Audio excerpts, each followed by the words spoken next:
வணக்கம். கதை கருவூலம் சேனலுக்கு உங்களை வரவேற்கிறேன். வாழ்க்கை கடினமல்ல, வாழ்வதும் கடினமல்ல. நம்மை சுற்றியுள்ளவர்களை சமாளிப்பதுதான் மிக மிக கடினம். பணிவை தேடு, அதிகாரம் கிடைக்கும். பொறுமையை தேடு, வெற்றி கிடைக்கும். அன்பை தேடு, நல்ல உறவு கிடைக்கும். நல்ல எண்ணங்களை தேடு, வாழ்க்கை கிடைக்கும். தேடாமல் எதுவும் கிடைப்பதில்லை. அன்பிலிருந்து வெறுப்புக்கு மாறுவது சுலபம், ஆனால் வெறுப்பிலிருந்து அன்புக்கு மாறுவது சிரமம். நம் வெற்றியின் போது கைத்தட்டும் பல விரல்களை விட தோல்வியின் போது கை கொடுக்கும் நண்பனின் ஒரு விரலே சிறந்தது. உன்னால் முடியும் என்று உன்னை ஊக்கப்படுத்தும் மனிதர்களுடன் பழகு. அவர்கள்தான் நீ விழும்போதெல்லாம் உன்னை தாங்கி முன்னேற்றிச் செல்வார்கள். ஒருபோதும் எவரிடமும் உன்னை பற்றி விளக்கம் கூறாதே.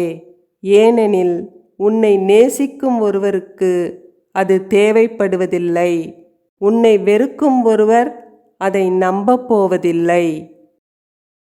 நல்ல மனிதராக இருங்கள், ஆனால் அதை நிரூபிக்க நேரத்தை வீணாக்காதீர்கள்.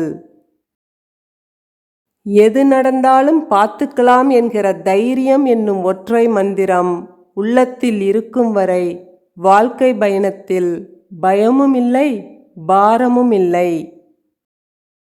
விதைத்து கொண்டே இரு, முளைத்தால் மரம், இல்லையேல் உரம். வாய்ப்புகளே கிடைக்காமல் வளர்ச்சியை தவறவிட்டவனின் வழியை விட வாய்ப்புகள் கையில் கிடைத்தும் அதை பயன்படுத்தி கொள்ளாமல் தவறவிட்டவனின் வழி 1000 மடங்கு அதிகம். போதிக்கும்போது கற்றுக்கொள்ளாத பாடத்தை பாதிக்கும்போதுதான் கற்றுக்கொள்கிறோம். வழி தந்த சிலரை மறந்தும், குறை சொன்ன சிலரை மன்னித்தும், துரோகம் செய்தவரிடம் ஒதுங்கியும், காயப்படுத்திய சிலரை கடந்தும் சென்று விடுங்கள். வாழ்வில் நல்லது செய்ய பல பாதைகள் உங்களுக்காக காத்திருக்கின்றன என்பதை மறவாதே.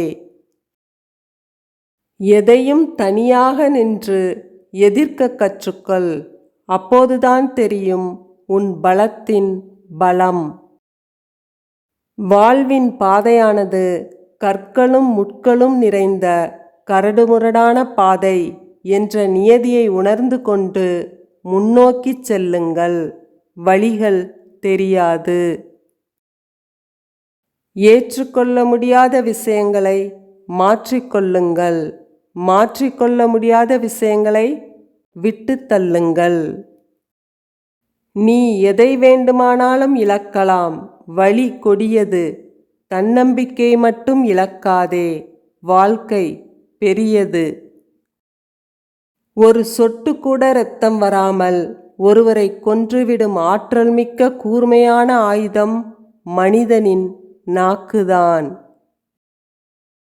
உடல் காயத்திற்கு மருந்திடுங்கள், மனக்காயத்திற்கு அனைத்தையும் மறந்திடுங்கள்.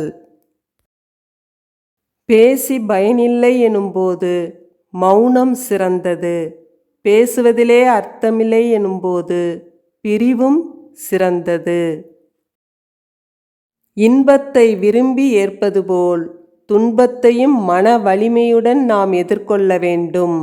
முள்ளில்லாமல் ரோஜா இல்லை, துன்பமில்லாமல் மண்ணில் வாழ்க்கை இல்லை.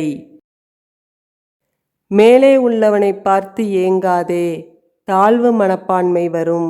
உனக்கு கீழே உள்ளவனை ஏளனமாய் பார்க்காதே, தலைக்கணம் வரும்.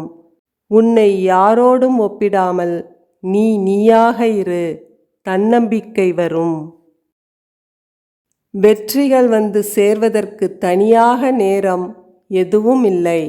விடாமுயற்சி உடையவர்களுக்கு வெற்றி எந்த நேரத்திலும் வந்து சேரும். யாருக்கும் கொடுத்து வாழாமல் போனாலும் யாரையும் கெடுத்து வாழ்ந்து விடாதே. கொடுத்தது கைவிடாது, எடுத்தது கை கொடுக்காது. எதையுமே யோசிக்காமல் சில நேரங்களில் கோபப்படுவது உரிமையின் வெளிப்பாடு. எல்லாமே யோசித்து எதுவுமே பேசாமல் மௌனமாய் இருப்பது உறவு நிலைக்க வேண்டும் என்ற நிலைப்பாடு. நிம்மதியுடன் வாழ்கிறேன் என யாராலும் எளிதில் சொல்லப்படுவதில்லை. வாழ்க்கை அவ்வளவு எளிதில் நிம்மதியை யாருக்கும் தந்துவிடுவதில்லை. புரிந்து கொண்டால் கோபம் கூட அன்புதான், புரியாவிட்டால் பாசம் கூட வேஷம்தான். படிப்பையும் பதவியையும் வைத்து ஒரு மனிதனை உயர்த்தி பார்த்துவிட முடியாது. நடத்தையை பொறுத்தே அவன் உயரம் தெரியும். தேவையற்ற எண்ணங்களை நீ சுமக்கும் வரை உன் வாழ்வில் நிம்மதி என்பது சாத்தியம் இல்லாததாகவே இருக்கும். பக்குவம் என்பது காயப்படுத்தியவர்களை காயப்படுத்த வாய்ப்பிருந்தும் காயப்படுத்தாமல் கடந்து செல்வதே. கடமையில் கவனம் செலுத்துவது ஒன்றே மன அமைதிக்கான சிறந்த வழி. இன்று கடினமாக இருக்கலாம், நாளை இன்னும் மோசமாக இருக்கலாம். ஆனால் நாளை மறுநாள் பிரகாசமான நாளாக இருக்கும். நம்பிக்கையை இழக்க வேண்டாம். அஞ்சியும் வாழாதே, கெஞ்சியும் வாழாதே. இந்த வீடியோ உங்களுக்கு பிடிச்சிருந்ததுன்னா லைக் பண்ணுங்க, கமெண்ட் பண்ணுங்க. கதை கருவூலம் சேனலுக்கு சப்ஸ்கிரைப் பண்ணுங்க. நன்றி, வணக்கம்.